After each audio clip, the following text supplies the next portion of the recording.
Give a little opening statement, coaches and people. Showdown. Any questions? Yeah, I mean, we're excited to get the season started. Obviously, I think the guys are just ready to, play somebody else. I think scrimmaging gets real old. Been doing it since early September. Just kind of see where we're at, see how we stack up this time of the season. Then obviously on top of just opening the season, we're going to be playing some great competition in a really nice environment. We know the temperature is going to be good. The weather's going to be good. There's going to be a lot of fans. It should be fun.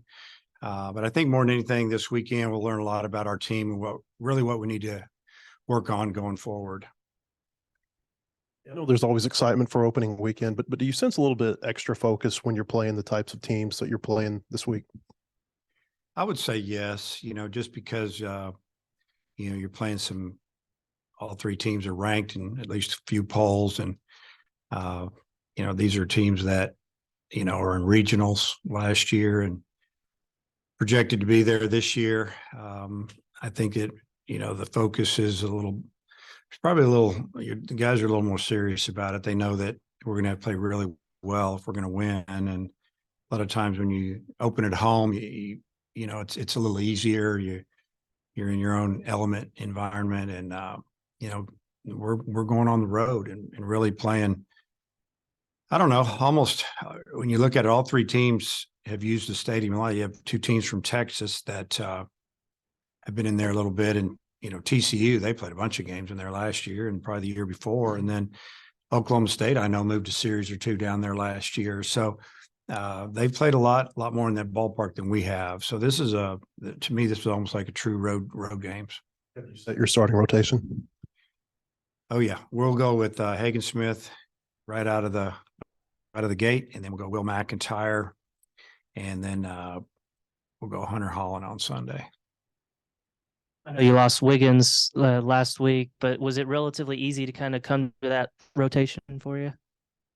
Well, I mean, there's some guys battling. I mean, I thought Cody Adcock has thrown really well, but he's very versatile, so we could use him out of the pen. And then obviously Wiggins would have, been in the rotation. And, those were probably the 5 or 6 guys we were looking at. And how disappointing is this second year in a row, right before the season, you lose a guy like Wiggins, last year Paulette? What have you ever experienced something like that? Yeah. I mean, it's pretty much the way just about every year you're going to lose somebody. I mean, there's been other teams. We're not going to use it as an excuse. It didn't help us, that's for sure. And, that's a lot of innings right there, and really good stuff. Third year in the program. A lot of times it's the junior year that they really take off. And especially when you're a big guy, a lot of times just to get everything together. So that's disappointing for us, but I'm really disappointed for Jackson and his family.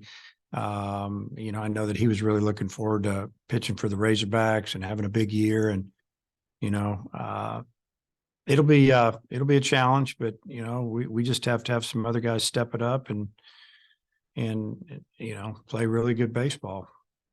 I'm assuming the closer role might be played by ear and stuff, but what all kind of is going into your thought process on who might close and who might go long, stuff like that? Yeah. I mean, there's options there, a couple of them are young options. We just feel good about what we've seen for the most part. And, really, you get closing, long relief. Brady Tigert has the experience. His season dating back into the fall till now has been a little bit up and down, but really shown some pitchability as far as more than just a breaking ball. His fastball is good and it's got movement, and he's learning how to pitch more with 3 pitches instead of maybe 2. And you could use Morris in that role. We like Gage Wood a little bit towards the end of the game, and I think even Cooper Dossett has done really well. He didn't pitch all fall. He's been hurt a lot through high school, off and on, and now it looks like he's healthy and he's got really good stuff. And those are some of the guys that kind of jump out at me a little bit. But you got Cody Frank, who's got a lot of experience, and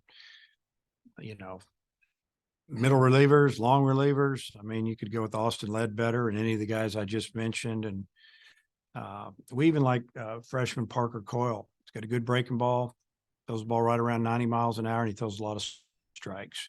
Again, they're freshmen, but we're going to have to put some of these guys out in the fire early and just see what they can do. Yeah, coach, just curious about the overall health of the team going into the weekend. Pretty healthy. If you've been at our scrimmages, and I know you guys have, you've seen there's been a couple guys that they hit, but they don't run. Just trying to get some foot injuries and little things like that, bruises. Kendall Rogers. How about that? How about Kendall Diggs? I just got off the phone with him, but Kendall Diggs and I don't know. I would say just some regular sickness type things. We've had, a lot of that going on, just, like everybody this time of year, the weather up and down. I think that's what we've been battling, even to some of the coaches. So, but it's the same with everybody. I feel like across the country, we're all going through the same things, and injuries are part of playing. And that's why you have to have depth, and you have to have a secondary plan. But I'd say for the most part, we're pretty healthy. And then the left side of the infield, have you nailed down who you plan on throwing out there? Yeah, I mean, we'll go with Caleb Calley at third to start. And obviously, I feel like John Bolton's played really good shortstop. So we'll go with those two. Fitzpatrick, I noticed you've been using him a lot out of the pen these last few weeks. Do you envision him getting some regular innings for you? Well, Sean is a guy, and you've probably seen the way we've used him. We've tried to, the last couple of weekends, throw him twice. And maybe the first time he throws 25 pitches, and then his second outing, maybe just do a left-handed hitter or two, depending on the situation, just to put him in a situation, a matchup, because we feel like that kind of throws a high carry fastball. It's not overpowering, but he's got a good slider, and he's different, more sidearm and herky jerky, kind of hard to pick up. And, if he could be a guy that could come out of the pen and just get us some lefties a few times a week, that'd be great. And then with Kendall Diggs, if he's able to run this weekend, do you envision him cracking the lineup at all? He'll be in the lineup offensively, so I guess that gives him one shot, and that's the DH. He's hit the ball really well, really well.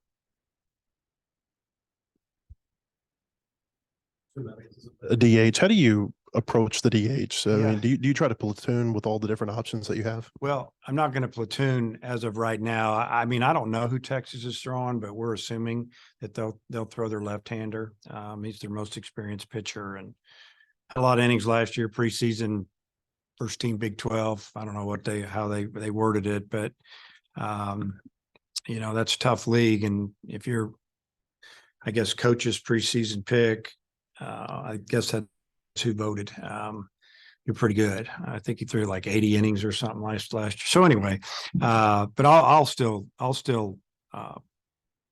hit Kendall there instead of a right-hander, because we have some right-handers that are swinging it pretty good. I mean, Harold Cole's been swinging it good from the right side, and maybe a couple others, but I feel like that Kendall, with him, he stays on lefties pretty good, and when he's seeing it, it doesn't matter if they're right or left-handed.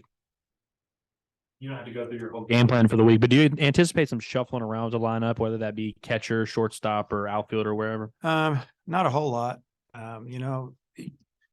Obviously I want to see guys play. I've seen them play a lot, but you get to try to win the games and go with what you think is going to help you win the game. I mean, that's our job. And the human side of you human nature, I guess. I don't know. You just want to take care of guys that have worked hard, and I feel bad about it. But at the same time, we have a lot of games, and their time's coming. And that's what I tell them, just be the best teammate you can. You don't play opening weekend, or you play a little bit. You just, show what you can do. And when you get in there, do your job. I mean, you're going to get more opportunity. And, a lot of times the lineup you see at the beginning of the year, you go back and check and see how it started the way it ended. And it can be a lot different. It might not be totally different in personnel, but where you hit them in the order. And I always refer back to it. As a matter of fact, I'll snap a picture on my phone of our lineup when it's posted, and I've got them all the way back.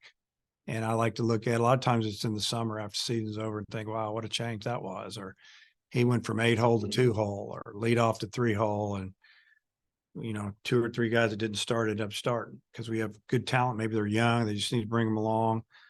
This is a tough setting for a young guy to be a first college ball game, with all these people and the lights and everything else. And sometimes it's better to maybe watch from the side a little bit. Wanted to follow up on Cooper Dossett. We've gotten to see him twice now. Were you surprised by how good the stuff looked? I mean, there was the one outing, I think he had 6 strikeouts in 2 innings. Just were you surprised with how ready he looked like he might be able to contribute right away? Yeah, we knew the arm strength was there if he's healthy. I mean, he's always had a great arm. I mean, I remember something a few years back, a perfect game. He was throwing from the outfield and he like 98, 99, 100 miles an hour. And he was a sophomore in high school. And we're going, wow. I mean, that got all over the country. But there's a difference between arm strength and being able to pitch and get people out. And he can pitch. He's got a good breaking ball. He's got a good changeup. Obviously, he's got a really good fastball. It's got some carry to it. It's hard to get on top of it. And, he's been impressive. And I think that's a credit to him as this the way he works. And he didn't pitch all fall, rehabbing that arm, doing everything the right way. And, just every time I would come up to the facility over the holidays, he was here and he was working by himself downstairs or lifting or doing whatever. I mean, he got after it. And I'm not saying other guys don't, but he got a good work ethic for a young player.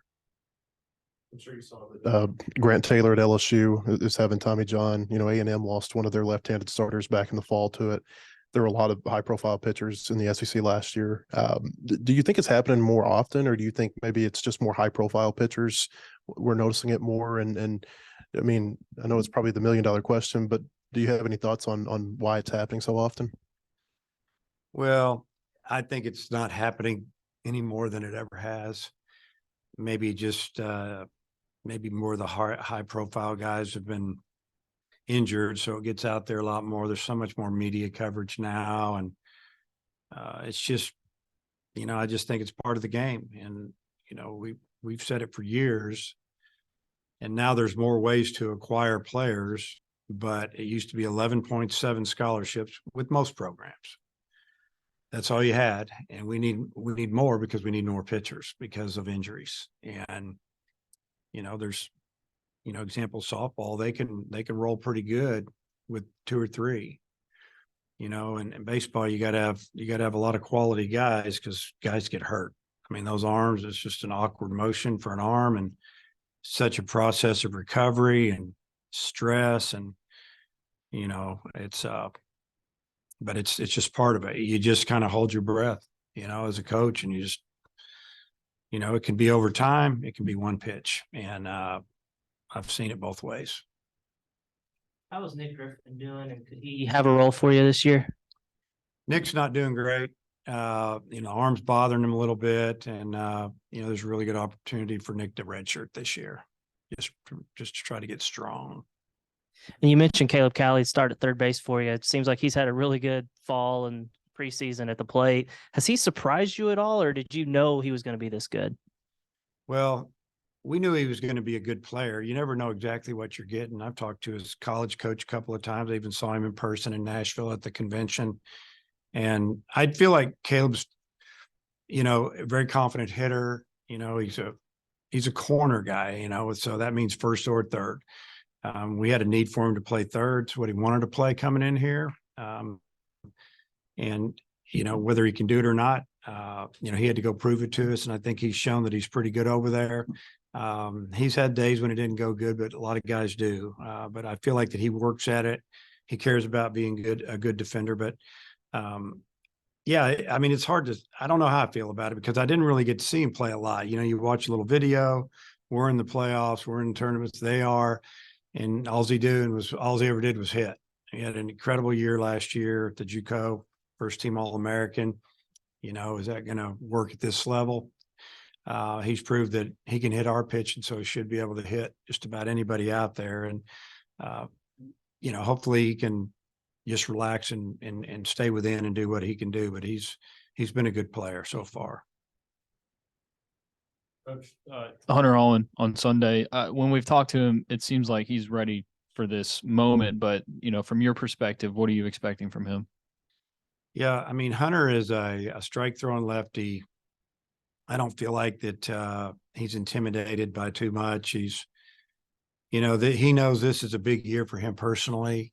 He's worked extremely hard and takes it serious, and he wants to have a big year. We didn't know how we're going to use him because, if you put him out there in a 1-inning role, he'll throw the ball 95, 96 miles an hour, and we did that with a little in the fall, and we were thinking, man, this is automatic in the ninth, and then coming into January, February, you don't know if you're going to be ahead in the 8th or the 9th. You don't know if you're going to use the guy enough. And, so we just figure, opportunity to start. Then when Wiggins went down, who was, that probably took out one of our starters. So it was either going to be, McIntyre or Holland, and, who was going to stay in the pen when Wiggins was in. Now he's out. They're both in. It's easy. That's kind of the way we see it, except for Adcock, because he's had some good innings. We've gotten to him a little bit the last couple outings, but other than that, he had been really good. So, there's definitely some options there, but he's ready for the moment. And then I'm assuming Polk behind the plate, but it seems like Roland came on, especially hitting there here recently. Just curious about, has Roland kind of closed that gap a little bit? Yeah, I think Roland's he's had a good, I guess we'll call this spring training preseason with the bat. And he's had some good days catching. He throws well. He's very accurate. He can throw from his knees, stand up and throw. I mean, he's going to give you a chance. If the pitcher gives him a chance, he's got a real good opportunity. He's going to throw him out. We feel like right now Polk is ahead of him on the catching side, but it's not a lot more. It's more though. And it's good. And like I said earlier, I feel like they're both going to get to catch, and there'll be times when Polk starts and, there's a tough right-hander on the mound, and maybe we need to switch and go to a left-handed hitter or a pinch hitter, and we'll bring Roland in, and maybe vice versa. So they're both going to get their time. I think you'll see both of them catch this weekend. Bit of a random question, but did you see that Dominic Fletcher is going to play for Italy in the World Baseball Classic? What'd you think about that? And I think he was here just recently as well. He's been here. He's actually he was with us in practice a few days and he worked with our outfielders or just talked to him a little bit, and they watched him run down balls off the bat, and I think they were amazed and just how good he is with that first step. And yeah, he's excited to play with Team Italy and just to get to play more baseball and represent and just be a part of that whole thing. I truly believe that Dom's going to play in the big leagues, and I think it's going to be sooner than later. He's in an organization right now that has a lot of outfielders. He may get traded, but that's a guy that can play all three outfield positions and throws well, hits left-handed. To me, at a minimum, it says fourth outfielder in the big leagues, and left-handed hitter off the bench and good defender. I don't think it's going to be too much longer. And you got anything else? All right, awesome. Coach, thanks for your time. Okay. Thank you, guys.